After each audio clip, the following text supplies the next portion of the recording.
Go. My name is Justin Green, and welcome to the 2015 Republican debate. I will be your moderator for the debate. Tonight, we will hear from two candidates, Mr. Donald Trump and Senator Marco Rubio. We will start with the intros for the debate. Up first is Senator Marco Rubio. I am Florida Senator Marco Rubio, your Republican presidential candidate. My grandfather came to America in the 60s, escaping Cuba. He loved America and he knew what was special about it. He'll be proud that I'm standing here this evening.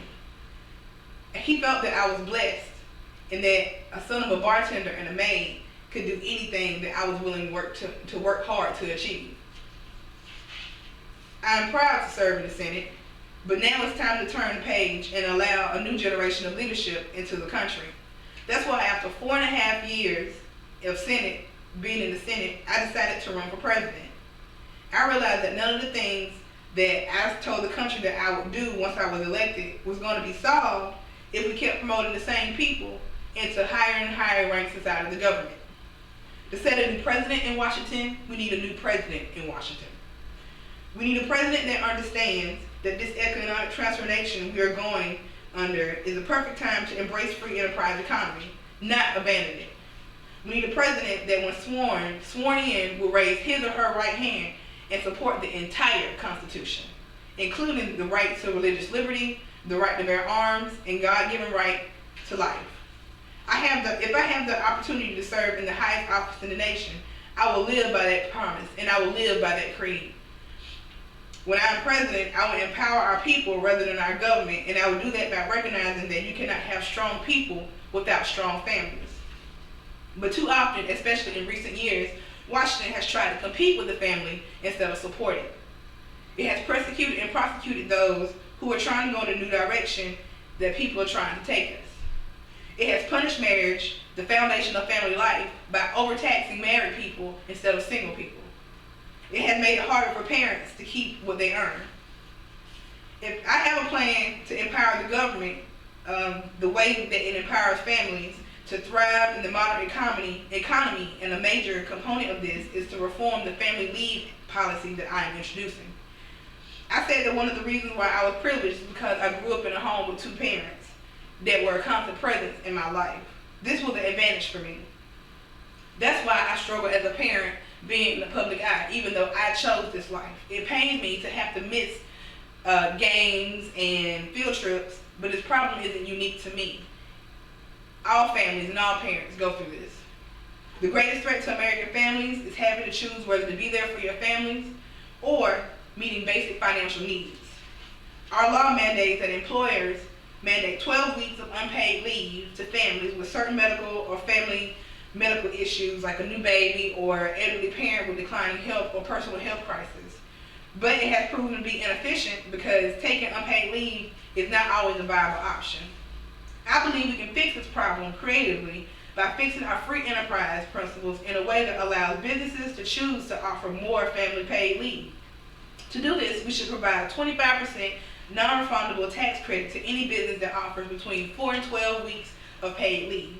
Offering $1,600 a week, which is about $10 an hour, will be able to give a business the chance to have a $400 tax credit. This won't solve every conflict between work and family. No policy can do that, but it's a start. And it will expand the economy and help businesses to create new jobs instead of sending that money to Washington. Doing so will be a step in reclaiming the American dream, but it will only be one step. People can't worry about taking paid leave from a job if they don't have a good paying job to take leave from. We need a government of people at every level of government to stop having people putting faith in the government and have the government put faith in our people.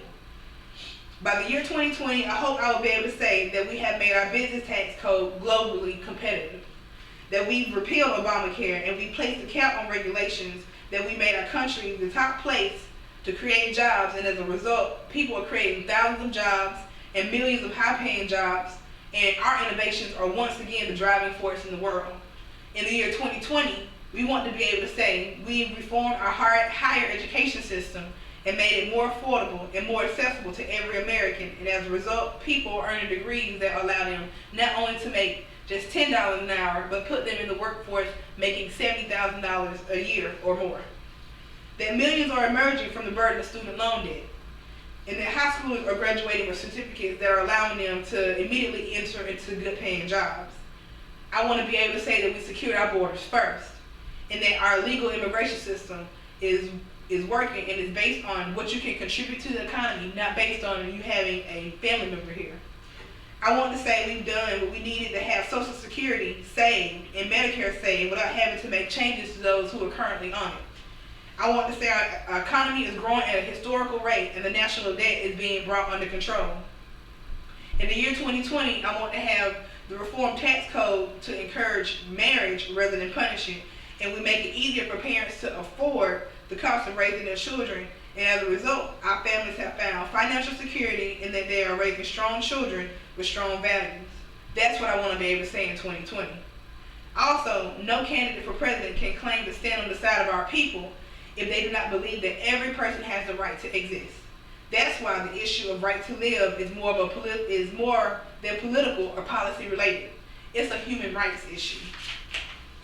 Americans should stand for the belief that all life is worthy of protection. So in 2020, I hope that we can say that abortions are illegal after 20 weeks, that no taxpayer money is going towards Planned Parenthood. Go. Up next is Mr. Trump. I am Chastity Hester, ex-President Donald Trump of the Republican Party. This is some group of people, thousands. It's an honor to be here at Trump Tower in this wonderful city, New York. Thank you very much. And I can tell my fellow candidate went in. He must didn't know the air conditioner didn't work. He sweated like a dog. According to Article 2, Section 1, Clause 5 of our U.S. Constitution, in order for a candidate to even be considered for office, they must be 35 years old, a natural-born U.S. citizen, and have at least 14 years of residence in the United States. I started my business career in the office with my father in Sheepshead Bay, Brooklyn, New York. My father was my mentor, and I learned a tremendous amount about every aspect of the construction industry from him. My dad, Fred C. Trump, often stated that some of my best deals were made by my son, Donald, and everything that he touched seemed to turn into gold. I am a billionaire real estate mogul. Therefore, I know how to manage money. At the age of 13, I attended the New York Military Academy, and I got a degree in economics from Wharton School of Finance at the University of Pennsylvania. I know as president, I can turn this country around. I'm a Republican, I'm a conservative, and I am in first place by a lot. And it seems according to the polls. I think I'll get the nomination. The best way to win is for me to run against Hillary Clinton. She is the worst Secretary of State in the history of our country. She's going to be beat, and I will be the one to beat her. Our country is in serious trouble. We don't have victories anymore. We used to. When was the last time anybody saw us beaten? Let's say China in a trade deal. They kill us. Now, I beat China all the time, and I mean all the time. When did we beat Japan at anything? They send their cars over by millions, and what do we do? When was the last time you saw Chevrolet in Tokyo? It doesn't exist. They beat us all the time. Now, I can beat ISIS. They have all the oil now. We spent $2 trillion in Iraq. We lost thousands of lives in Iraq.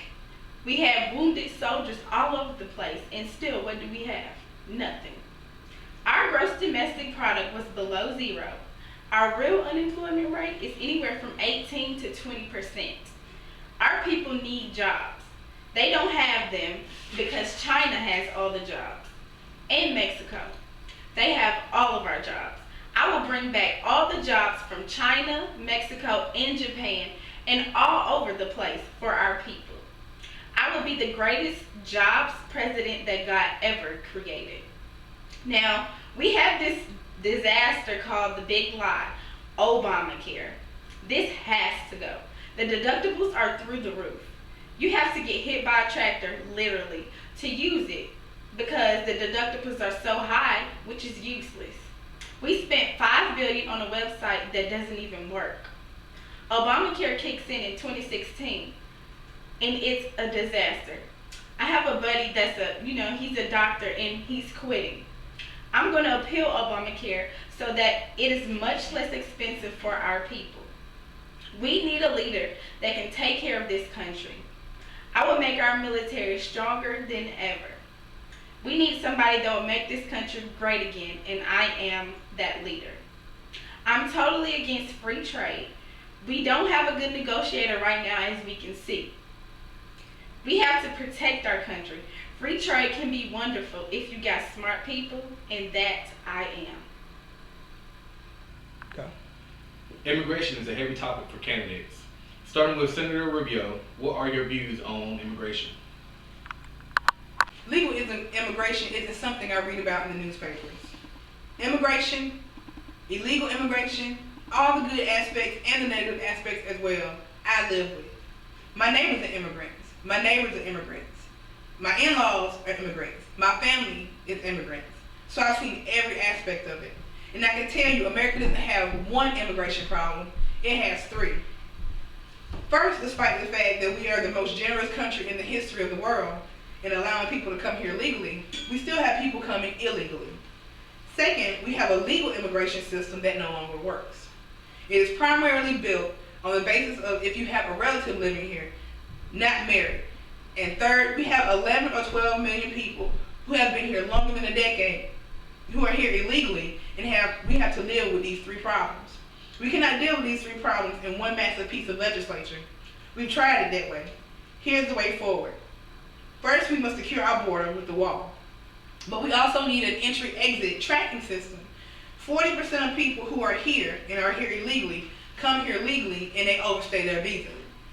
We also need a mandatory e-verify system. After we've done that, step 2 is to modernize the American immigration system so that you come to America based off what you can contribute economically, not based off if you're a relative who's living here. After we've done that, I think Americans will be reasonable and responsible about what to do with someone who has been here who isn't a criminal. But if you're a criminal, obviously you will not be able to stay. Go. Mr. Trump, what are your views on immigration? There's a huge problem with illegals coming through. In some places it's a problem, and in other places it's a massive problem. I have to make the people that come in legal. It's about 11 million undocumented illegal immigrants here. One of the first things we have to do is strengthen our borders. Border patrols want to be able to do their job. I want to build a wall all across our southern border with Mexico. Now, Mexico is laughing at our stupidity and now beating us economically. They are not our friends, believe me. When Mexico sends its people, they're not sending their best. They're sending people that have lots of problems, and they're bringing those problems with us. They're bringing drugs, crime, rapists, and some, I assume, are good people. My administration will force the Mexican government to pay for this wall. Until they do, I will impound remittance payments, increase fees on visas for Mexican CEOs, and increase fees on border crossing cards. We have immigrants coming from South and Latin America and probably the Middle East. They come because we don't have any protection and we have no competence, and it has to stop now. Sadly, the American dream is dead, but if I get elected president, I will bring it back bigger and better, and stronger than ever, and we will make America great again. Do I need to say the last one? Pardon me for being a little rude, but what do you know about immigration? My family are immigrants. Are you saying that if you had been president when I came here, when my family came here, that you would have sent us back? Look at all the great things that I've done. I'm a senator. That's things that the American dream involve. You speak of the American dream, but I live the American dream. Well, I don't care about what you've done. if you're here illegally, you have to go back. You know, I mean, if you're over here and you have family over here and you're legal and they're not legal, then they have to go. And if you want to go with them, then go ahead. You can go, you can leave and go ahead and go with them. Like, the immigrants are over here taking our jobs. Like I said, they're coming over here being rapists. They're causing all this crime. They have to go. Go. With that being said, thank you for watching the 2015 Republican presidential debate. Have a good night. Dottie Young, you have a good night too.